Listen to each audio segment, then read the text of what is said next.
اعوذ باللہ من الشیطان الرجیم بسم اللہ الرحمن الرحیم قال رب اغفر لی ولی اخی وادخلنا فی رحمتک وانت ارحم الراحمین۔ جب حضرت موسیٰ نے دیکھا کہ میرے بھائی ہارون نے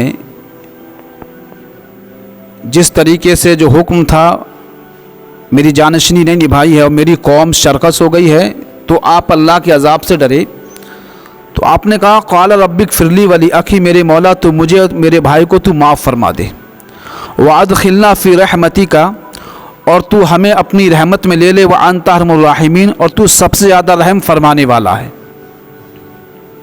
ان الذین اتخذوا العجل سینالہم غضب من ربہم وذلۃ فی الحیاۃ الدنیا، تو وہ جنہوں نے بچڑا بنا لیا ان قریب انہیں پہنچے گا ان کے رب کی طرف سے غضب، اور دنیا میں ذلت پہنچے گی انہیں۔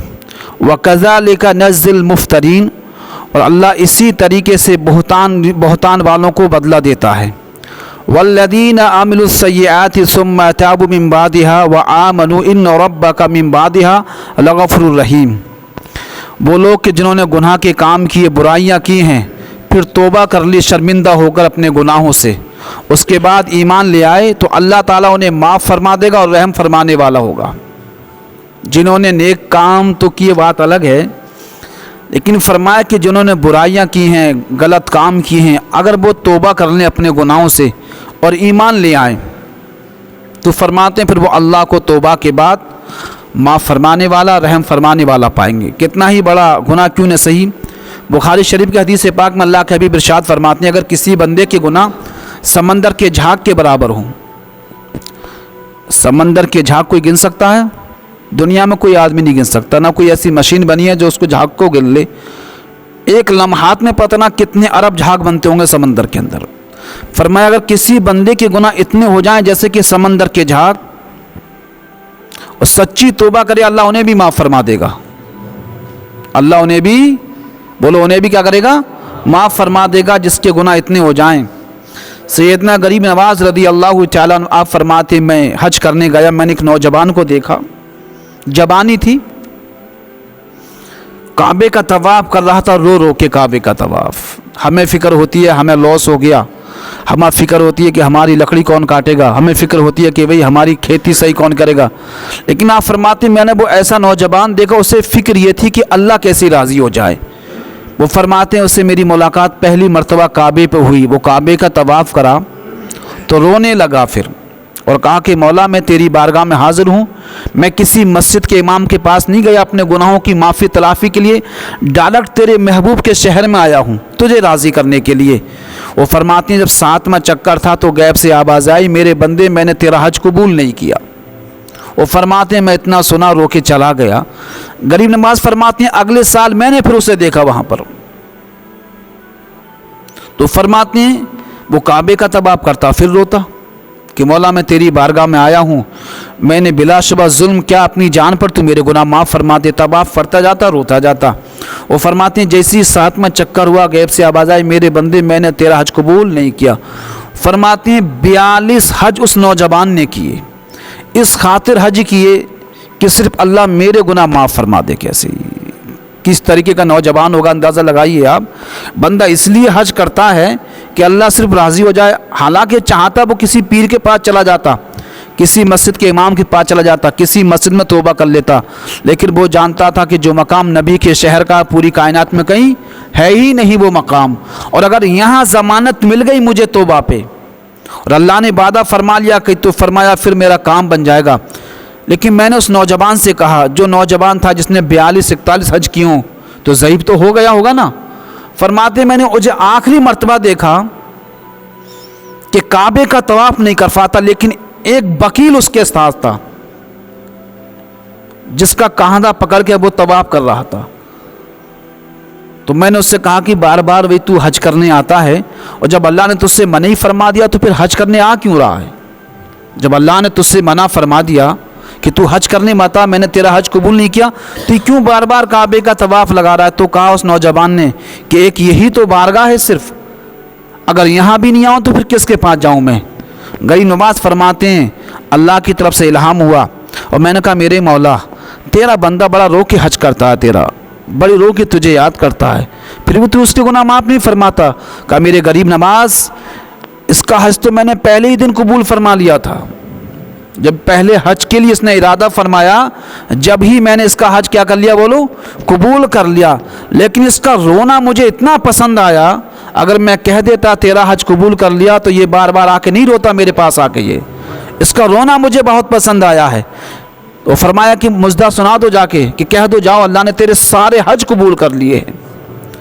اللہ نے فرمایا والذین عملوا السیئات ثم تابوا من بعدها وآمنوا ان ربک من بعدها لغفور رحیم، وہ لوگ جنہوں نے گناہ کر لیے ہیں، غلطیاں کر لی ہیں، خطائیں کی ہیں، ثم تابوا من بعدها اس کے بعد وہ توبہ کر لیں، وآمنوا ان ربک من بعدها لغفور رحیم، تو اس کے بعد وہ اپنے رب کو پائیں گے معاف فرمانے والا، رحم فرمانے والا۔ ولما سکت عن موسیٰ الغضب اخذ الالواح، تو جب حضرت موسیٰ کا غصہ ٹھنڈا ہوا، غصے میں تو آئے تھے بہت زیادہ، اور حضرت موسیٰ کتنے جلالی غصے باز تھے، ملک الموت کے جب ایک ہاتھ مارا تھا تو آنکھ نکل کے باہر آ گئی۔ پڑھا نہیں پڑھا، یہ قصہ سنا باقیہ سنا ہوگا آپ نے۔ جب ملک الموت آپ کے پاس آیا روح نکالنے کے لیے تو فرمایا کہ میں روح نکالنے آیا ہوں، فرمایا کس سے پوچھ کے آئے ہو؟ تو خاموش رہا، غصہ بہت تھا، تو ہاتھ مارا تو آنکھ نکل کے باہر۔ فرشتے نے پھر کوئی بات دوبارہ نہیں کی، پلٹ کے گئے میرے مولا تیرا کیسا بندہ ہے، تو نے کیسے بندے کے پاس مجھے بھیج دیا؟ اس نے تو ایسا ہاتھ مارا کہ میری آنکھ نکل کے باہر آ گئی۔ تو یہ حضرت موسیٰ ہیں، اللہ نے فرمایا جب ان کا غصہ ٹھنڈا ہوا، انہوں نے وہ توریت کی تختیاں لی ہیں، وفی نسختها ھدی ورحمۃ للذین ھم لربہم یرہبون، کہ جن کی تحریروں میں ہدایت ہے، رحمت ہے ان لوگوں کے لیے جو اپنے رب سے ڈرتے ہیں۔ وَاخْتَارُوا مُوسَىٰ قَوْمَهُ 70 رَجُلًا لِمِيقَاتِنَا، تو حضرت موسیٰ نے 70 نوجوان ایسے چنے اپنے رب کے وعدے کے لیے، 70 اپنی قوم سے چنندہ نوجوان لیے 70، اور کہا اللہ تعالیٰ جب معاف فرمائے گا تمہیں امتحان لے گا تمہارا۔ 70 نوجوان چنے۔ فَلَمَّا أَخَذَتْهُمُ الرَّجْفَةُ قَالَ رَبِّ لَوْ شِئْتَ أَهْلَكْتَهُمْ مِنْ قَبْلُ وَإِيَّايَ، تو جب ان کا امتحان لیا تو جب انہیں ایک زلزلے نے پکڑ لیا تو حضرت موسیٰ نے کہا میرے مولا اگر تو چاہتا تو مجھے اور ان کو پہلے ہی ہلاک فرما دیتا، جب اس ٹائم نافرمانی کی، بچڑا بنا لیا اور تیرے وعدہ خلاف کی تو جب ہی ہلاک فرما دیتا۔ اب جب میں نے چن لیے 70 نوجوان تیرے وعدے کے لیے تو اب بھی ہمیں ہلاک فرماتا ہے۔ وَبِمَا فَعَلَ أَتُهْلِكُنَا بِمَا فَعَلَ السُّفَهَاءُ مِنَّا، کہ تو ان بے وقوفوں کی وجہ سے ہمیں ہلاک کرتا ہے جنہوں نے ایسا کام کیا۔ ان ہی الا فتنتک تضل بها من تشاء وتهدی من تشاء، تو کہا یہ نہیں ہے لیکن تمہاری آزمائش ہے، جس کو چاہے گمراہ کرے، جسے چاہے ہدایت دے۔ اللہ انت ولینا فاغفر لنا وارحمنا وانت خیر الغافرین، میرے مولا تو ہمارا ولی ہے، تو ہمارا مولا ہے، تو ہمارے گناہوں کو بخش دے اور تو سب سے زیادہ رحم فرمانے والا ہے۔ وَاكْتُبْ لَنَا فِي هَذِهِ الدُّنْيَا حَسَنَةً وَفِي الْآخِرَةِ، اور کہا کہ میرے مولا تو لکھ دے دنیا میں ہمارے لیے بھلائی اور آخرت میں۔ حدیث پاک میں فرمایا اس سے بہتر کوئی دعا نہیں ہے۔ آپ جتنی بھی دعائیں مانگتے ہیں نا، جتنی دعائیں مانگتے ہیں، اور جو حدیث میں اللہم ربنا آتنا فی الدنیا حسنہ وفی الآخرۃ حسنہ وقنا عذاب النار، اس سے بہتر اور اس سے اعلیٰ کوئی دعا ہے ہی نہیں، اس سے بڑی بھی کوئی دعا نہیں ہے، اس سے بہتر بھی کوئی دعا نہیں ہے۔ آپ سوچیں گے یہ کیسے؟ اس میں آپ کا ایمان بھی آ گیا، نہیں؟ اللہم ربنا آتنا فی الدنیا حسنہ، یعنی مولا دنیا میں جتنی بھلائیاں تو سب ہمیں عطا فرما دے، آپ کا کاروبار، آپ کی نیک اولاد، دنیا کی جتنی بھی نعمتیں ہیں سب اس میں آ گئیں، اس سے بہتر کوئی دعا نہیں ہے۔ پھر فرمایا وفی الآخرۃ حسنہ، اور آخرت میں جتنی بھی بھلائیاں سب تو ہمیں عطا فرما دے۔ تو بتاؤ اس سے بہتر کوئی دعا ہے؟ ایمان بھی شامل، نیک اولاد بھی شامل، نیک کاروبار بھی شامل، عزت بھی شامل، ذلت سے بچنا بھی شامل، ساری چیز اس کے اندر ہیں۔ انا خدنا الیک، اے میرے مولا ہم تیری ہی طرف پلٹنے والے ہیں۔ قال عذابی اصیب به من اشاء، تو اللہ نے فرمایا کہ میرے موسیٰ میں جس کو چاہوں عذاب دوں۔ ورحمتی وسعت کل شیء، اور فرمائے میری رحمت ہر چیز کو گھیرے ہوئے ہے. فَسَاكْتُبُوهَا لِلَّذِينَ يَتَّقُونَ وَيَأْتُونَ الزَّكَاةَ وَالَّذِينَ هُمْ بِآيَاتِنَا يُؤْمِنُونَ. تو ان قریب میں ان کو نعمتیں دوں گا جو لوگ ڈرتے ہیں اور زکوٰۃ دیتے ہیں، اور وہ لوگ جو ہماری آیتوں پہ ایمان لے کر آئے. اللہ نے وعدہ فرمایا اور وہ وعدہ پورا ہوا. حضرت موسیٰ کلیم اللہ علیہ تحیۃ والسلام کو اللہ نے بڑی بڑی نعمتیں فرمائی ہیں. اندازہ لگائیے، حدیث پاک میں فرمایا کہ انسان کے جسم میں ایک گوشت کا لوتھڑا جس کو ہمارا دل کہتے ہیں، فرمایا یہ بادشاہ کی حیثیت رکھتا ہے جسم کے اندر. فرمایا جب کوئی بندہ گناہ کرتا ہے تو اس کے دل پہ ہلکا سا سیاہ داغ لگتا ہے. جیسے کہ آپ سمجھیں جب جس برتن میں کھانا بنتا نا تو کالا ہوتا نہیں ہوتا نیچے سے، اگر ترنت مانج لیا گیا تو برتن صاف، اور آپ اس میں کھانا بناتے رہے تو برتن کالا ہوتا رہے گا. آقا ارشاد فرماتی ہیں صحابہ سے، فرمایا انسان کے بدن میں ایک جسم کا ایک گوشت کا لوتھڑا ہے جس کو دل کہا جاتا ہے.